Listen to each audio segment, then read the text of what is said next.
नमस्कार विद्यार्थी मित्रांनो, मी रुपाली देवरमणी। आज इयत्ता 7वी इतिहास या विषयाबद्दल आपण माहिती पाहणार आहोत। तर प्रकरण 11 आहे राष्ट्ररक्षक मराठे या पाठाबद्दल आपण माहिती पाहणार आहोत। तर शाहू महाराजांनी बाजीरावानंतर त्याचा मुलगा बाळाजी बाजीराव उर्फ नानासाहेब याला पेशवाईची वस्त्रे दिली।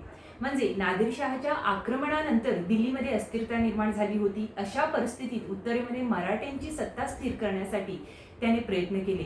या काळात अहमदशाह अब्दालीने पानिपतावर मराठ्यांच्या समोर आव्हान निर्माण केले। या सर्व घडामोडीची माहिती आपण या पाठामध्ये घेणार आहोत। त्यामध्ये पहिला पॉइंट आहे उत्तरेतील परिस्थिती कशी होती हे आपण पहिल्यांदा पाहणार आहोत।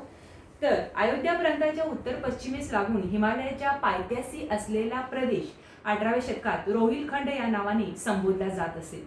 म्हणजे अफगाणिस्तानातून आलेले पठाण या भागात स्थायिक झालेले होते।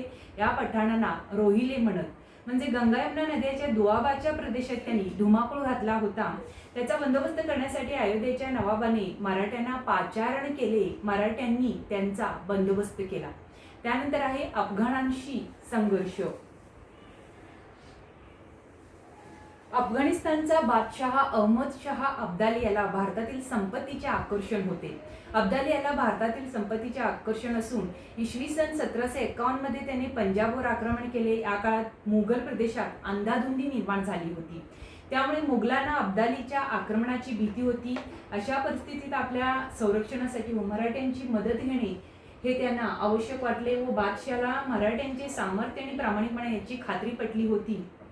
दिल्लीच्या रक्षणार्थ मराठ्यांनी एवढी दुसरी समर्थ सत्ताही त्यावेळेला नव्हती। त्यामुळे बादशहाने इसवी सन 1752 एप्रिल महिन्यात मराठ्यांशी एक करार केला आणि मराठ्यांनी या करारानुसार रोहिले म्हणा, जाट म्हणा, राजपूत, अफगाण इत्यादी शत्रूंपासून त्यांनी मराठी सत्तेचे रक्षण करण्याचं मान्य केले।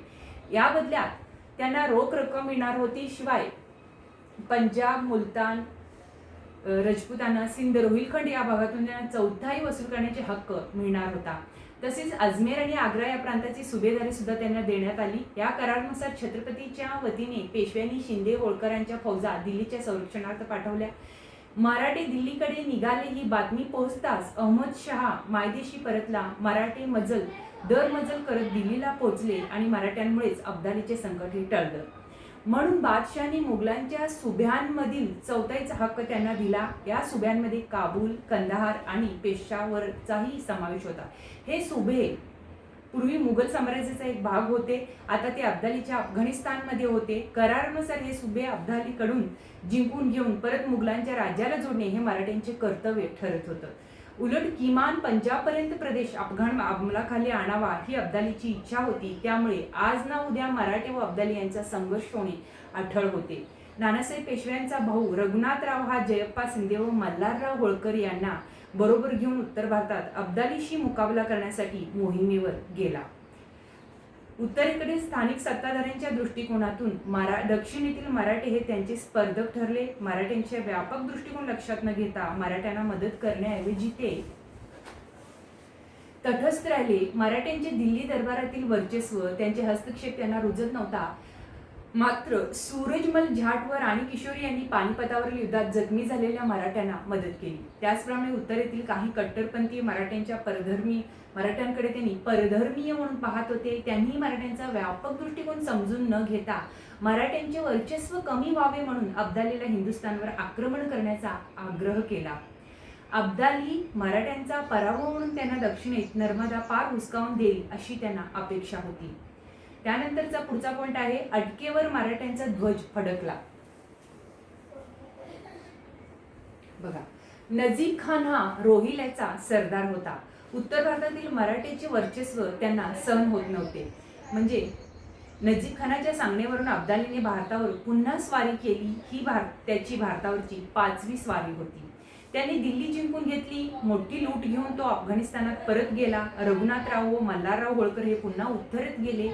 त्यांनी दिल्ली घेतली। त्यानंतर अब्दालीच्या अधिकाऱ्यांना पिटाळून लावून पंजाब जिंकला। अब्दालीचा सैनिकाचा पाठलाग करत मराठे इसवी सन 1758 मध्ये अटकेपर्यंत गेले।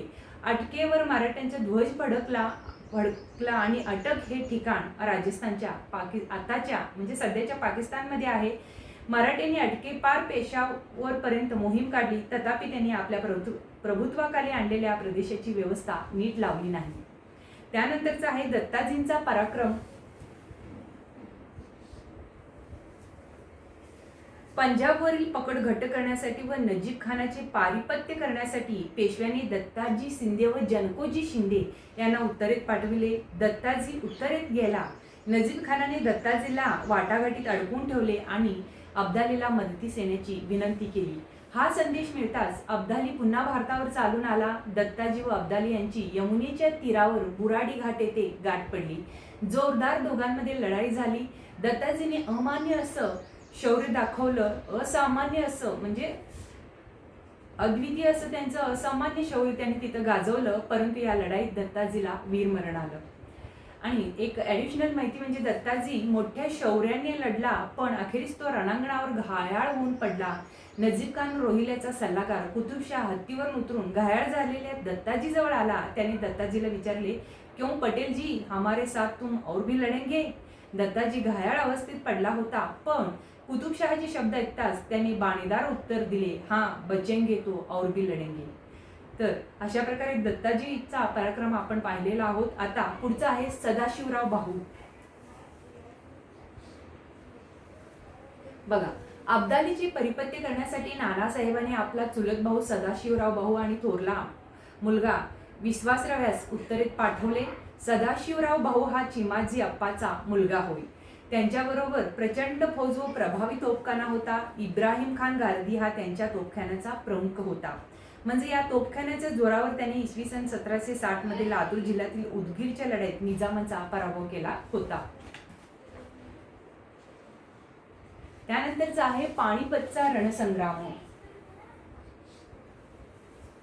बघा, उत्तरेच्या मोहिमेत सदाशिवराव बाहूने दिल्ली जिंकून घेतली.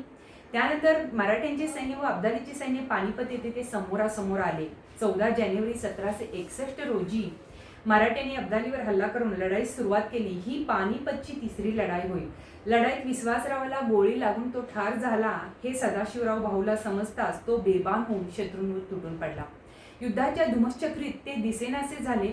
आपला नेता नाहीसा झालेला पाहून मराठी सैनिकांचा धीर खचला. त्याचवेळी अब्दालीच्या राखीव व ताज्या दमाच्या सैन्याने मराठ्यांवर हल्ला चढवला. मराठ्यांचा पराभव झाला. महाराष्ट्रातील एक संबंध तरुण पिढी गारद झाली. अनेक पराक्रमी सरदार धारातीर्थी पडले. तर पानिपतच्या युद्धात सुमारे 1.5 लाख लोक मारले गेले. एका पत्रातील सांकेतिक वर्णन अशाप्रमाणे दिलेले आहेत की 2 मोते गळाली, 27 मोहरा हरवल्या आणि रुपये खुर्दा किती गेले याची गणतीच नाही. अशा प्रकारे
दिलेले नव्हते, म्हणून उत्तर भारतातील राजकारण किंवा सत्ता उत्तर भारतावर नियंत्रण ठेवण्याची जबाबदारी मराठ्यांनाच आहे, त्यांनी सांभाळू शकतील असं त्यांना वाटलं.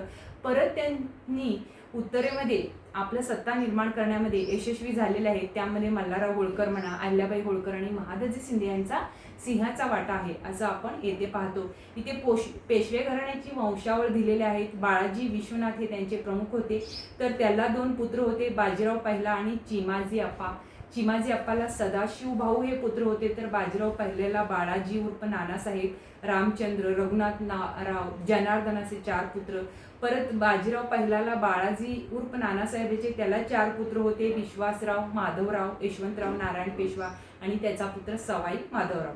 त्यामध्ये रघुनाथरावाचे पण 2 पुत्र, बाजीराव दुसरा आणि नानासाहेब दत्तक. अशा प्रकारे त्यांची वंशावळ आपल्याला पाहायला मिळते. तर विद्यार्थ्यांनो, येथे आपला दुसरा म्हणजे 11वा प्रकरण संपतो. राष्ट्ररक्षक मराठे या पाठामध्ये आपण उत्तरेमध्ये कशी परिस्थिती होती, त्यावेळी मराठ्यांना अफगाणांशी कसं संघर्ष करावं लागलं, अटकेवर मराठ्यांचा ध्वज कसं फडकावला, म्हणजे दत्ताजींचा पराक्रम त्यांनी दाखवलेला आहे. सदाशिवराव भाऊ पानिपतच्या लढाईत लढत असताना त्यांना कसा मृत्यू आला त्यांच्याबद्दल माहिती आहे, किंवा पानिपतचा रणसंग्रामाबद्दल माहिती आहे. पेशवा माधवराव यांच्या कार्याविषयी आपण माहिती पाहिलो आणि मराठी सत्तेच्या वर्चस्वाची पुनर्स्थापना कसं झालेलं आहे हे आपण या पाठामध्ये पाहिलेलं आहोत. धन्यवाद.